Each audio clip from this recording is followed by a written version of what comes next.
Hello, thank y'all for coming out again tonight. Tonight I'm going to talk about equal employment opportunities. This report was filed by the Department of Labor at the Office of Federal Contract Compliance Programs, which that's a mouthful, so from the rest of the night I'm going to call this OFCCP. And what they do, they're tasked with covering about 200,000 federal contractors to make sure that they're applying affirmative action in their hiring process. A little background about equal employment opportunity. In 1941, President Roosevelt issued Executive Order 8802, which required federal agencies to include all in their defense contracts, and it prohibits contractors from discriminating against anybody from race, religion, creed, any of that stuff.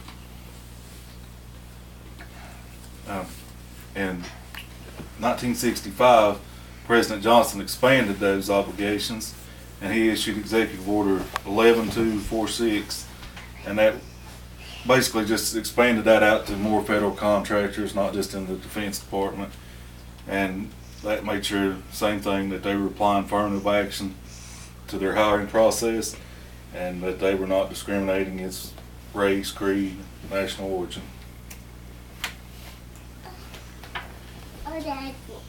Their process in 2016, they operated with a budget of around $105 million, and they had around 615 full-time employees.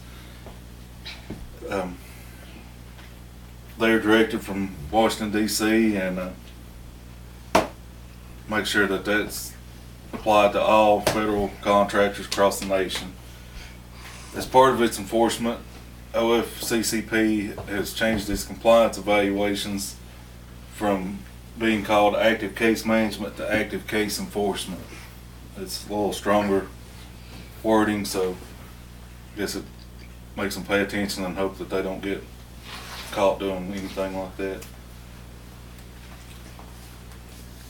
Some of the problems that they have a weak evaluation selection process, which means that they don't really have a really good way of picking out what contractors they're going to look at. They just kind of do it randomly. They rely heavily on voluntary compliance, which means that they just trust that the contractor's going to do what they say they're going to do, and they don't really check in on them. The evaluations that they have performed, they found about 2% of all the contractors were not able to determine the extent that they were complying with the equal opportunity requirements because of the weakness in their selection process. There again, they didn't really have a set way to look into their business and look into their hiring process. There again, they rely heavily on voluntary compliance, and that's because there's tens of thousands of people and contractors in their jurisdictions, and with the small number of staff they have, it's just hard to cover everybody. And they were looked into by the Government Accountability Office, and some things they found that allow them to improve the non-discrimination compliance.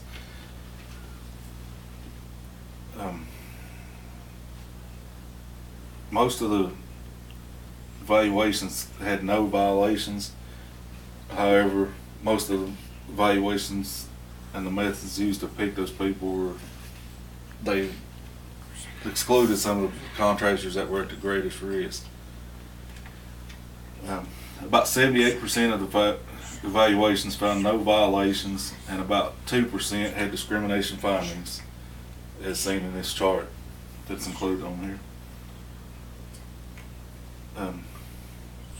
Another thing that they could do is request to review the documents related to the contractors' equal employment efforts, their affirmative action policy, and some of their hiring procedures. And that's just a short overview of how that they ensure that these contractors they hire for federal jobs are in compliance and not discriminating against anyone, and give everybody a fair chance to work for them. And I thank you.